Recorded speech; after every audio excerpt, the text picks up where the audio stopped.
On va enchaîner avec la prochaine présentation qui est celle de Diane Desrosiers.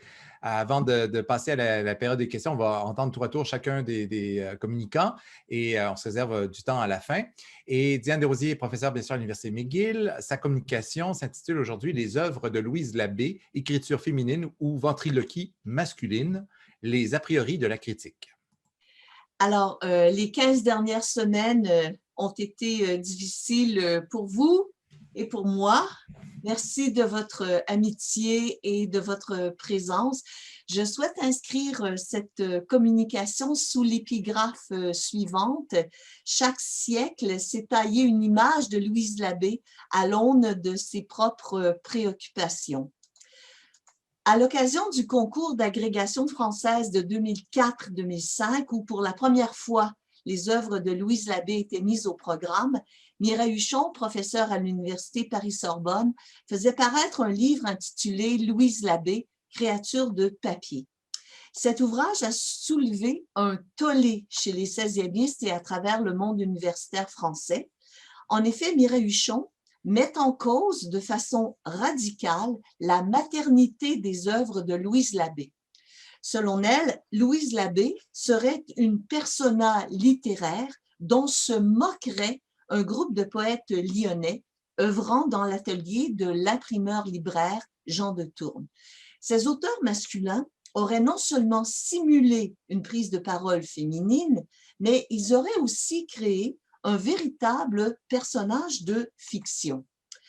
Mireille Huchon est revenue à la charge l'an dernier en publiant dans le prolongement de son livre de 2006 une étude ayant pour titre « Le labyrinthe », libellée à partir de l'anagramme sur laquelle se clôt le poème de Maurice Sèvres dans les paratextes encomiastiques des œuvres.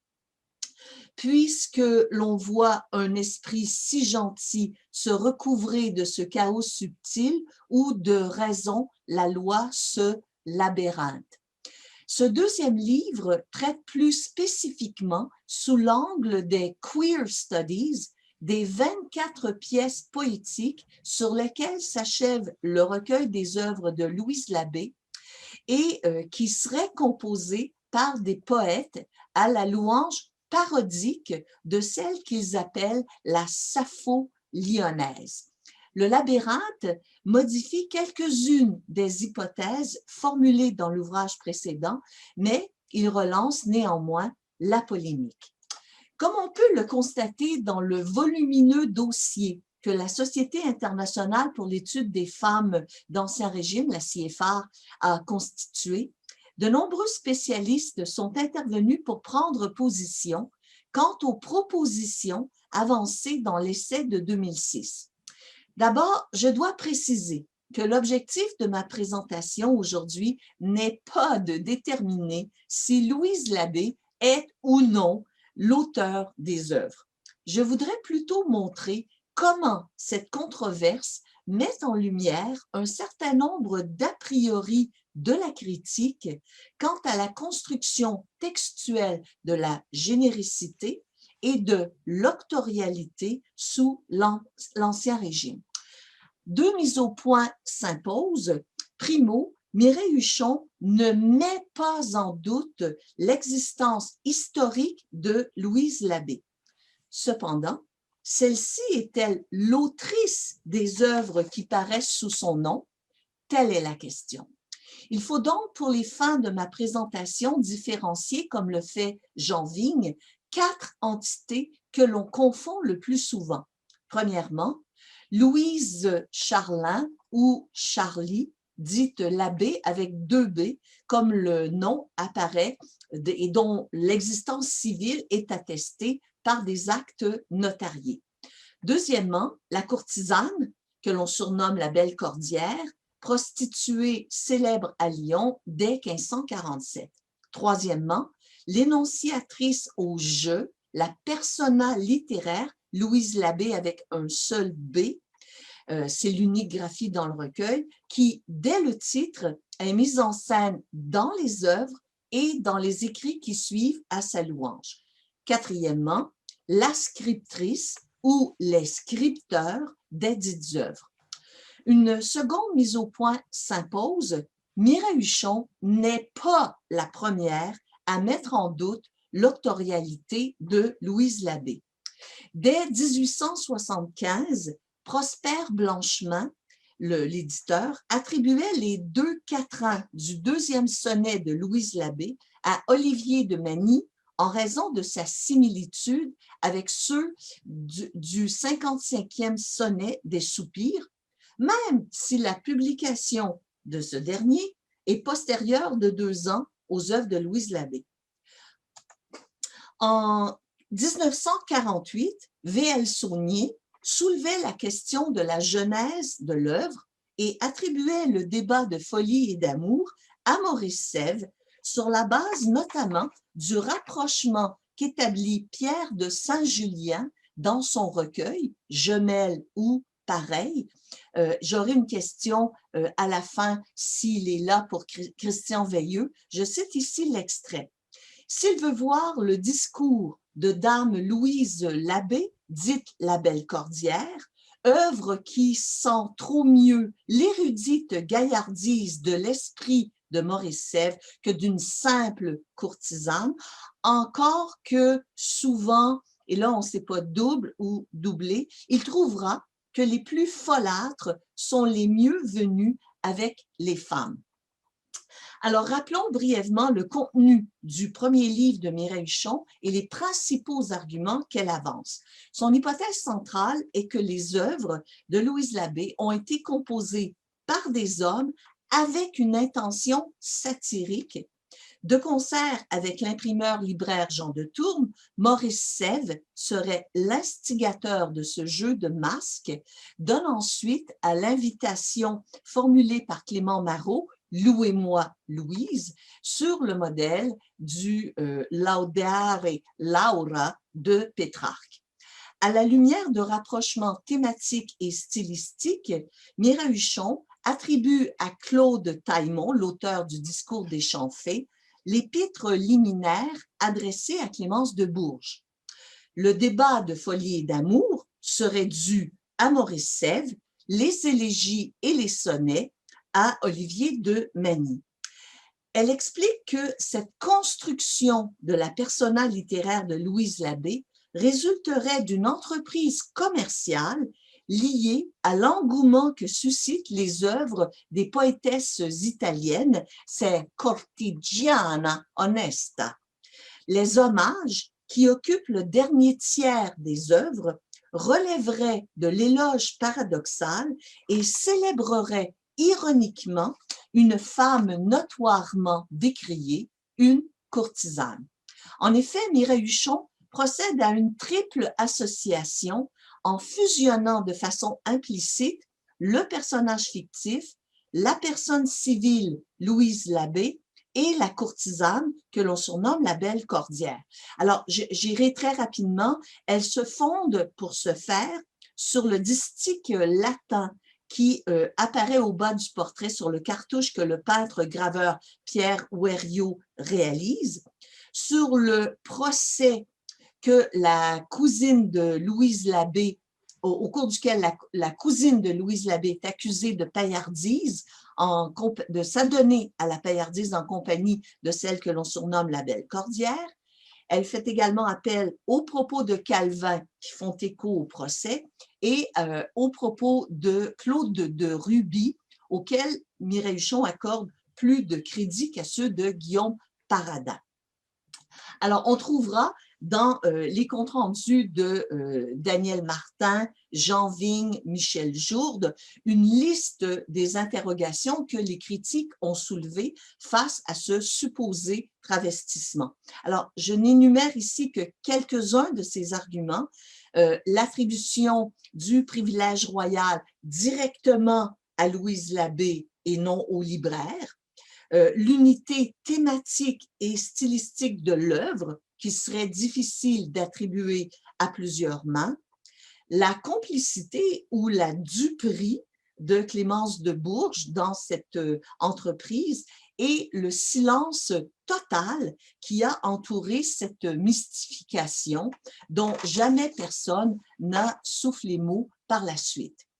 Mireille Huchon a répondu à certaines de ces réserves dans son deuxième ouvrage, Le Labyrinthe, ainsi que dans les articles qui ont suivi l'apparition du premier ouvrage. Un des a priori que l'on rencontre le plus souvent sous la plume des défenseurs de la maternité de l'œuvre se fonde sur une opposition binaire des sexes biologiques. La démarche consiste alors à affirmer la supériorité de la poétesse Louise Labbé sur ses contemporains masculins en faisant valoir qu'aucun de ceux-ci n'aurait pu produire un tel chef-d'œuvre.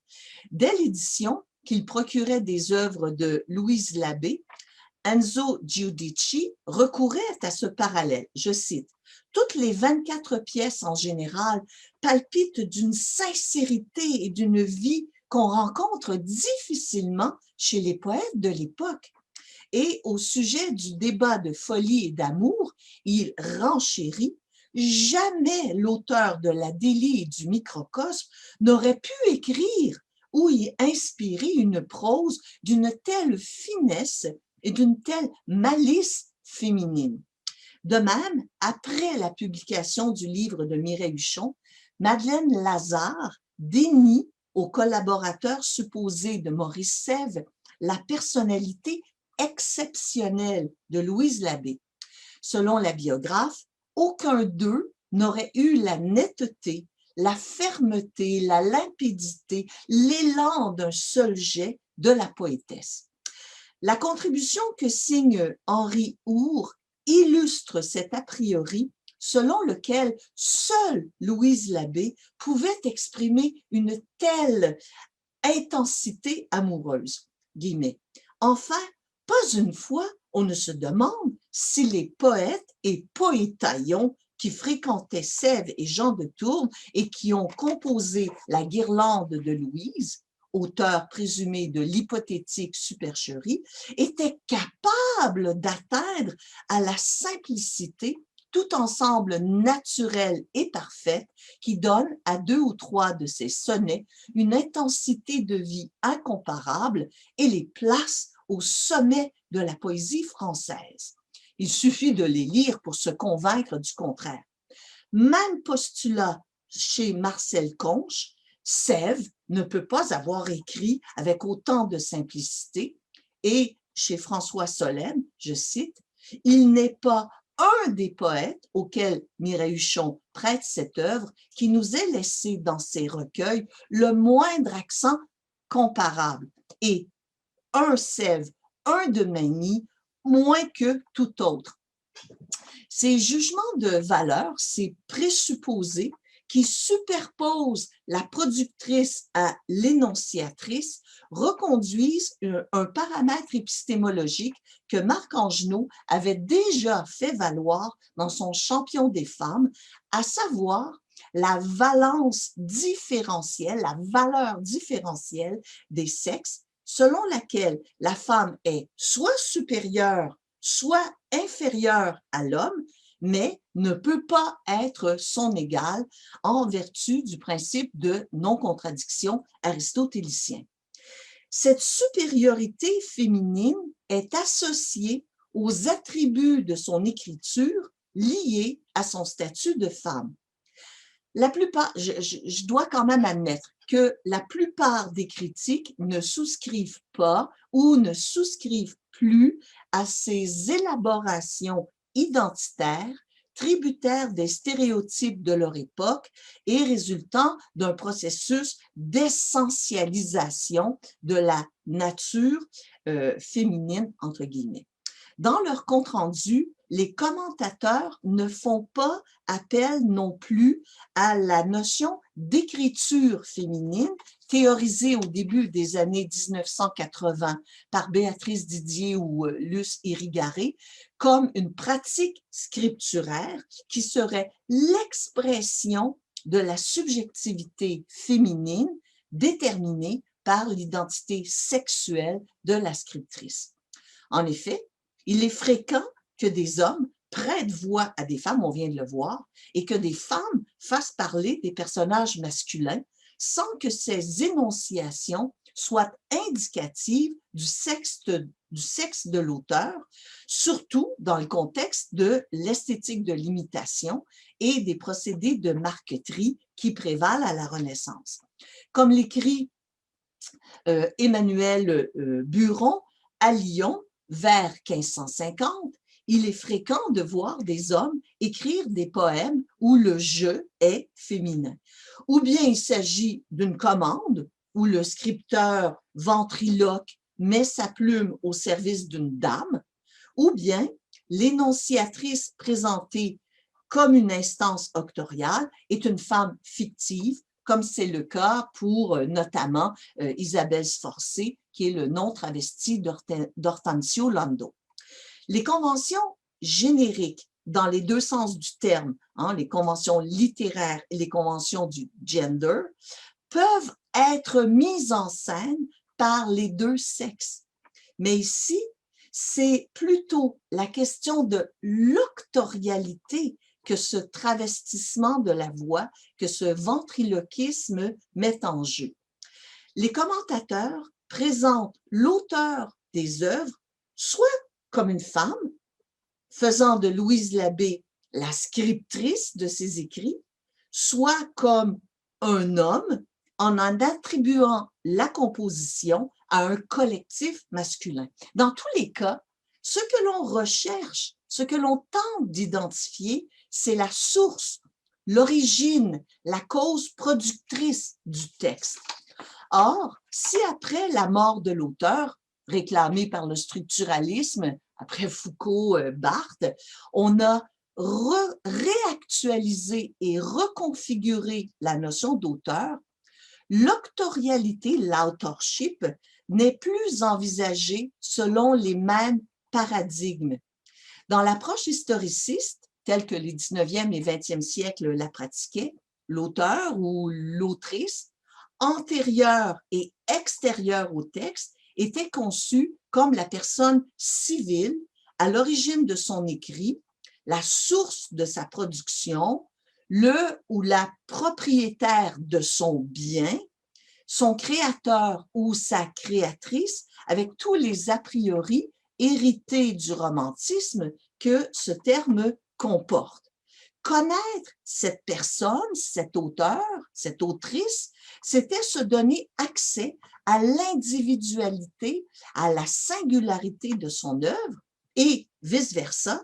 Connaître l'œuvre fournissait des renseignements biographiques sur l'identité de son créateur ou de sa créatrice.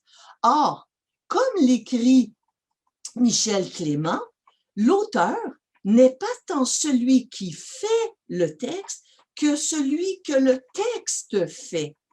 En effet, depuis les réflexions contemporaines sur la polyphonie, notamment, tout texte, toute énonciation discursive est traversée de voies multiples qui déplacent le centre d'intérêt de la critique, du producteur singulier du discours, au faisceau d'intertextualité qui constitue la fabrique de l'écriture et qui font de la voix singulière de Louise Labbé l'expression littéraire d'une octorialité déjà plurielle. C'est la thèse que démontre Léa Chang dans son ouvrage Into Print, The Production of Female Authorship in Early Modern France. Je cite, The female author is a textual and material construct rather than a purely historical and biographical entity. That gendered construct, however, is no doubt shaped by its historical context. On assiste donc dans la critique, dans les rétroactions qui ont suivi l'œuvre de Mireille Huchon, à un déplacement majeur de la définition même de l'octorialité. Se pose alors, en ces nouveaux termes, l'interrogation, Louise Labbé est-elle l'autrice des œuvres? En ce premier quart du 20e siècle, et ce sera ma conclusion, les deux ouvrages de Mireille Huchon et les répliques de ces répondants me semblent apporter plus d'éclairage sur les a priori théoriques des approches méthodologiques contemporaines qu'une certitude à cette question, chaque époque construisant et reconstruisant l'identité même de Louise Labbé à partir de ses propres enjeux. Je vous remercie de votre écoute.